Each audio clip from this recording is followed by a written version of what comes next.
We look at their rockets. This is how they claim they get into outer space, is these rockets. Their rockets never go straight up. Every single rocket launch from a government space agency, you'll notice, follows a parabolic curve. It goes up, it reaches a peak, but what they do is as the rocket starts coming back down, they make sure that it goes down over the ocean, out of the way of any curious observers. Anyone can see it coming back down to Earth, asks, hey, how come the rocket's not going up anymore? Well, it's going around the curvature of the Earth, is what they tell us. So every single rocket, the reason that it follows a parabolic curve, they say, is because it's going around the curvature of the Earth. The real reason is they can't get up any higher than that. The only thing that's been to space is your imagination.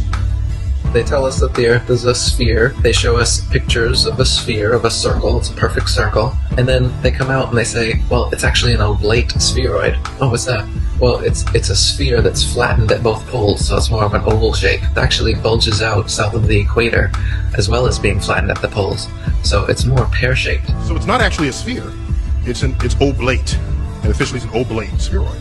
That's what we call it. But not only that, it's slightly wider below the equator than above the equator. A little chubbier. A little chubbier. Yeah. Chubby's a good word. It's like pear-shaped. So now it's pear-shaped. So why are all of these official NASA photos and videos showing perfect spheres when it's actually an oblate spheroid or a pear-shaped spheroid? They can't get their story straight. The reason they keep changing it is that to fit the model, they have to change the shape of the Earth. South of the equator is larger than north of the equator because lines of longitude that just extend outwards, they don't contract back. So they concede that in their pear model. They say, well, the side bulges out south of the equator. It's bigger south of the equator. Yeah, it is, because it's flat. But instead of admitting that, they just, make tweaks to their model as time goes on. They say that the ball Earth tilts back 23.5 degrees. That's another tweak they made because we can see Polaris, which is right over the North Pole, from 23.5 degrees south latitude. Shouldn't be able to see that on a ball. So they just tilt the Earth back and then okay, now you can see it. And so they come up with explanations in reverse like this. Damage control, reverse engineered explanations.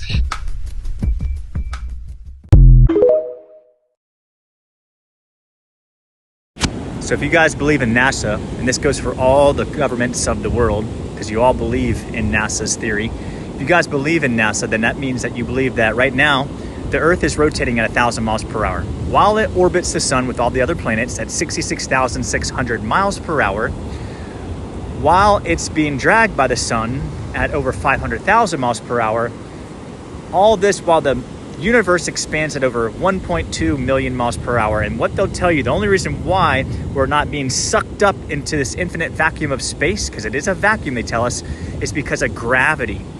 Gravity is somehow strong enough to keep all the waters stuck to this magical sphere, rock sphere, but not strong enough to keep the oceans from flowing, right? It's not strong enough to keep bugs and birds and me from jumping up and down. But it's strong enough to keep all the oceans of this world to this rock.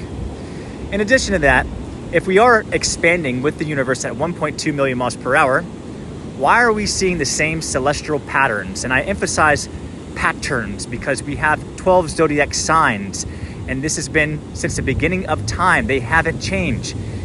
In fact, the North Star, it's not a pattern, but the North Star, it sits right above us and it never moves. So we have a clock of celestial patterns, again, that move like a clock, and they rotate. If we were really expanding with the universe at 1.2 million miles per hour, we would see a different star every second of the day, but we don't. The Earth is stationary, immovable, and fixed. We're not moving. We are at the center of creation, and all the stars rotating around us. You don't live on a magical spinning ball of water. Right now I'm in Florida. If I was on a magical ball of water, I would be walking around sideways. People below me would be walking upside down and buildings would be upside down, but we're not.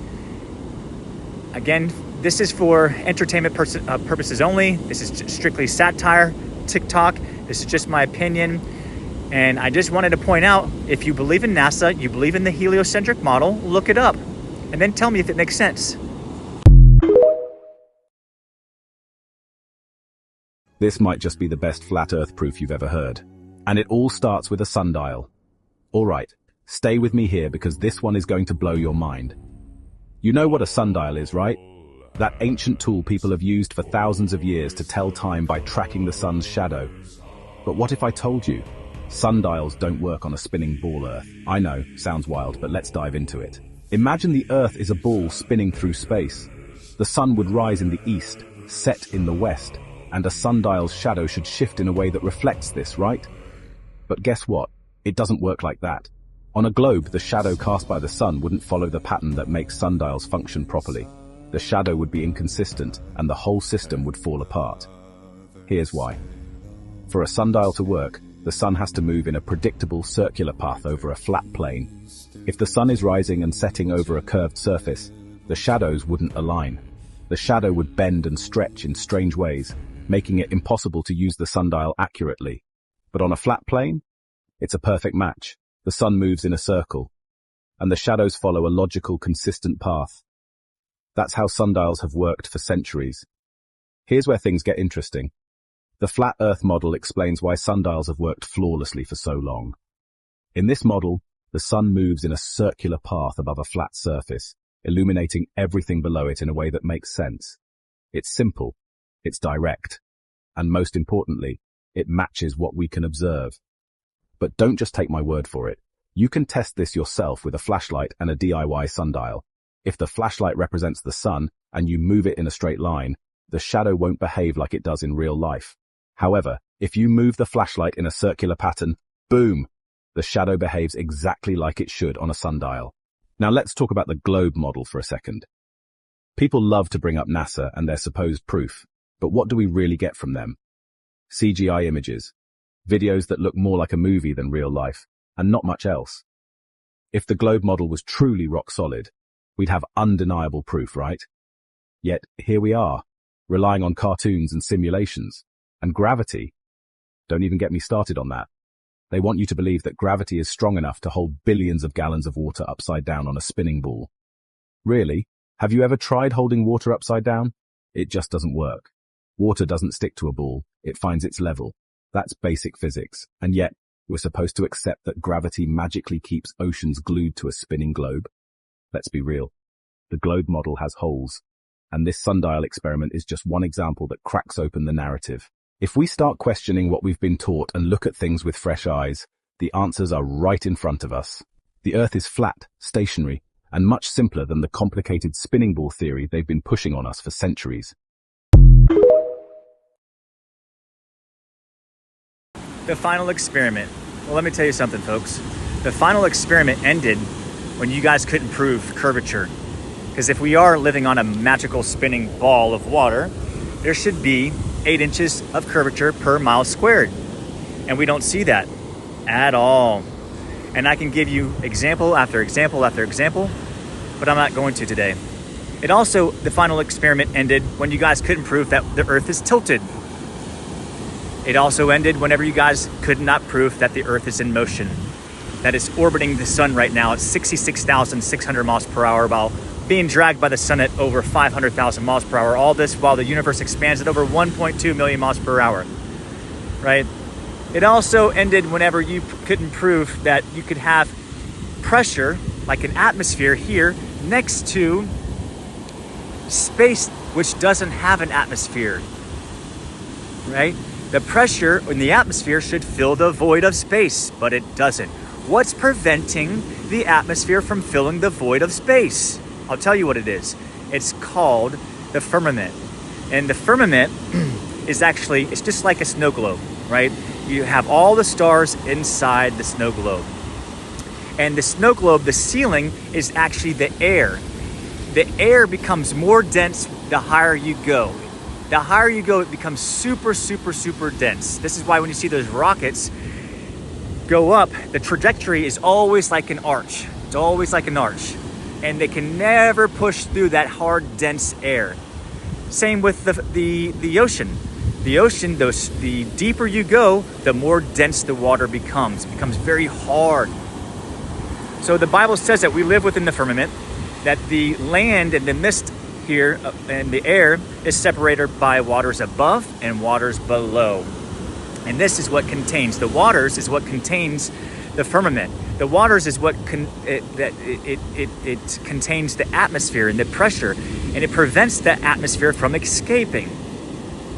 Because if you think we live on the ball and there's atmosphere on this ball, there's no way that atmosphere wouldn't fill the void of space, right? Think about this ball right here. Do you really think, I'm in Florida right now, do you really think that I'm walking sideways on this ball and that people below in South America, like Peru, are walking upside down? It's not possible. We have been duped for a very long time, and it's time for people to wake up, and people are waking up. We don't believe in the Big Bang, that we came here miraculously from some random act of chaos that somehow created a perfect environment for us to live in. That's not possible. What is possible is that God created this place for us. And we are special, and we are tired of being lied to. So have a good day, folks. Here's a way to prove the flat Earth irrefutably. Ready? The Suez Canal. This engineering marvel stretches over 120 miles and is completely level the entire way. No dips, no drops, just flat water. If the Earth were truly a globe, you'd expect to see some curve over that distance, right? But why is it perfectly level? The Suez Canal connects the Red Sea to the Mediterranean, allowing ships to travel in both directions with ease. But if we really lived on a globe, shouldn't there be some drop-off along those 120 miles, even just an inch? That's what you'd expect with curvature, right? So why is it flat? Here's something to try. Next time you fly, record the flight from start to finish. Notice anything? No curve, no nosediving to compensate for the Earth's curvature. Ask a pilot if they account for the Earth's curve during flight. Chances are, they'll say no. And if gyroscopes don't account for curvature, why should we? Now, think about emergency landings. Look at flight patterns and emergency landings, and you'll notice they only make sense on a flat Earth map, the one that looks a lot like the United Nations logo. On a globe, these landings would be way off course. It's almost as if the Earth isn't a spinning ball, but a flat plane. And let's talk about water. When you spin water in a bucket, does it form a ball? No, it bulges outward. It does the opposite of forming a sphere. Water seeks its level. It doesn't curve around a ball. That's just the nature of fluids. So why would we think oceans are bending around a globe?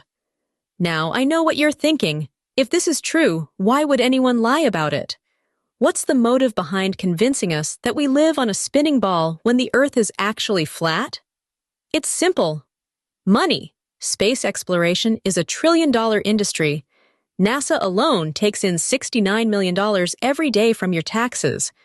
To put that in perspective, that's more than all the McDonald's in the world make in a day. You can Google it. The truth doesn't need to lie, it just is. But lies? Lies need your belief. They need your participation to exist.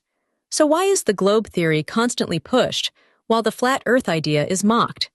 Maybe it's because the real truth about our world is something they don't want us to know. Maybe they just don't want us questioning the status quo.